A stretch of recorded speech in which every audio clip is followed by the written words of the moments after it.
Hello, good afternoon all. Today we will learn about the new concept, that is concept of net national product. अपना second chapter ही चालू है, उसका next question है net national product मतलब क्या होता है। ठीक है, नेट नेशनल प्रोडक्ट या net domestic product are calculated by subtracting depreciation from gross national income और ग्रॉस नेशनल प्रोडक्ट। मतलब जीडीपी और जीएनआई में से अगर डेप्रिसिएशन माइनस कर देंगे तो अपने को नेट नेशनल प्रोडक्ट या नेट नेशनल इनकम मिल जाएगा। ठीक है, डेप्रिसिएशन होता है क्या? Depreciation allowance for the amount of capital that has been use up for the production of output.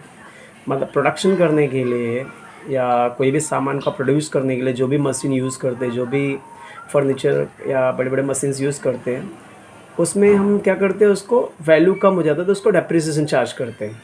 ठीक है, तो depreciation is what? It is the allowance for the amount of capital that has been use for the production of output.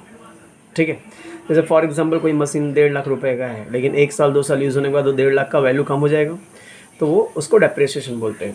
तो अगर net national income या net domestic product में से अगर depreciation हम माइनस करेंगे तो ग्रॉस नेशनल इनकम और ग्रॉस डोमेस्टिक प्रोडक्ट मिलता है। डेप्रिसिएशन होता है क्या? डेप्रिसिएशन एक अलाउंस है कैपिटल अमाउंट के लिए that is use up to production of out. मतलब कैपिटल मतलब मशीन, जो भी मशीन हमने यूज़ किया प्रोडक्शन के लिए, उसमें एक अलाउंस होता है। In the process of production, some capital such as equipment, machine, etc. are worn out, which is called depreciation. Production के प्रोसेस में कुछ मशीन जो होते हैं उसका वैल्यू वॉर्न आउट करते हैं। वॉर्न आउट मतलब कम हो जाता है, इसी को हम डेप्रिसिएशन बोलते हैं। ठीक है, if you will not allow depreciation resulting to gross, अगर हमने डेप्रिसिएशन माइनस नहीं किया तो जो अपने को वैल्यू मिलेगा वो ग्रॉस आउटपुट होता है। ठीक है, अगर हमने डेप्रिसिएशन माइनस कर दिया तो हमारा जो रिजल्ट आएगा वो नेट आउटपुट होगा। ठीक है, तो net national income is equal to gross national income minus depreciation, net domestic product is equal to gross domestic product minus depreciation. तो आई होप आप लोगों को ये पूरा क्लियर हो गया रहेगा। तो नेट नेशनल इनकम मतलब होता है जिसमें से अगर हम जीएनआई में से डेप्रिसिएशन माइनस करेंगे तो एनएनआई मिलेगा। डेप्रिसिएशन एक अलाउंस है अमाउंट ऑफ कैपिटल का, जो हम लोग प्रोडक्शन के लिए यूज़ करते हैं। प्रोसेस ऑफ प्रोडक्शन में कुछ कैपिटल इक्विपमेंट मशीन क्या होते हैं, वॉर्न आउट हो जाते हैं, जिसको हम लोग डेप्रिसिएशन बोलते हैं। वॉर्न आउट मतलब वैल्यू कम हो जाता है। अगर हम लोग डेप्रिसिएशन नहीं माइनस करेंगे तो हमारा जो रिजल्ट आएगा ग्रॉस आउटपुट होगा। अगर हम डेप्रिसिएशन माइनस करेंगे तो रिजल्ट जो नेट आउटपुट आएगा। तो net national income is equal to GNI minus depreciation and NDP मतलब GDP minus depreciation. Okay, now next is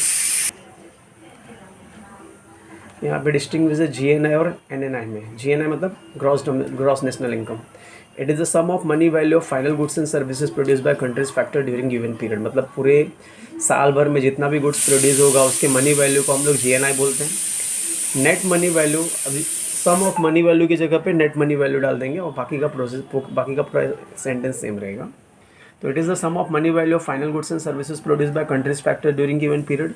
given period में जितना भी गुड्स एंड सर्विसेज प्रोड्यूस हुआ है उसके टोटल वैल्यू को हम लोग बोलते हैं GNI. Net money value of final goods and services produce by countries factor during a given period. मतलब जो भी नेट मनी वैल्यू होगा final goods and services produce करने का उसको एनएनआई बोलते हैं। जीएनआई का मतलब GDP plus net factor income from abroad. GDP में एक्स माइनस एम मतलब एक्सपोर्ट माइनस इम्पोर्ट को प्लस करते हैं। एनएनआई में जीएनआई में से डेप्रिसिएशन माइनस करते हैं। पहले देख लें, it does not give correct picture of wealth of nation, it gives correct picture of wealth of nation. मतलब जीएनआई से अपने को करेक्ट पिक्चर नहीं मिलता, करेक्ट वैल्यू नहीं मालूम पड़ती है, लेकिन एनएनआई से करेक्ट वैल्यू मालूम पड़ती है। ठीक है, तो यहाँ पे एक बार वापस क्लियर कर दे रहा हूँ।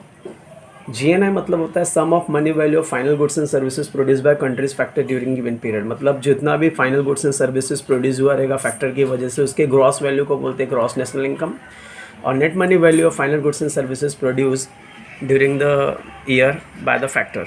तो नेट मनी वैल्यू जो होता है फाइनल गुड्स एंड सर्विसेज का कंट्रीज फैक्टर के द्वारा उसको एनएनआई बोलते हैं। जीएनआई का मतलब ऑलरेडी पता है, GDP plus net factor income from abroad. मतलब ग्रॉस डोमेस्टिक प्रोडक्ट में अगर हम लोग export income, foreign income add कर देंगे तो जीएनआई मिलेगा। ठीक है, और एनएनआई में जीएनआई में से डेप्रिसिएशन माइनस करना पड़ेगा। ठीक है, मतलब अगर ग्रॉस नेशनल इनकम में से अगर डेप्रिसिएशन हम माइनस करते हैं तो अपने को एनएनआई मिलता है। जीएनआई जो है अपने को करेक्ट पिक्चर नहीं देता, जो भी इनकम हो रहा है पूरी कंट्री का जो करेक्ट जो इनकम प्रोडक्शन हुआ है, जीएनआई से अपने को करेक्ट वैल्यू पता नहीं चलता। लेकिन एनएनआई से क्या होता है, करेक्ट वैल्यू अपने को पता चलता है। ठीक है, क्योंकि इसमें डेप्रिसिएशन माइनस रहता है। तो आई होप आपको आज का वीडियो समझ में आया रहेगा। कुछ भी डाउट रहेगा तो आप प्लीज़ पूछिए, कमेंट्स कीजिए। Thank you, have a great day.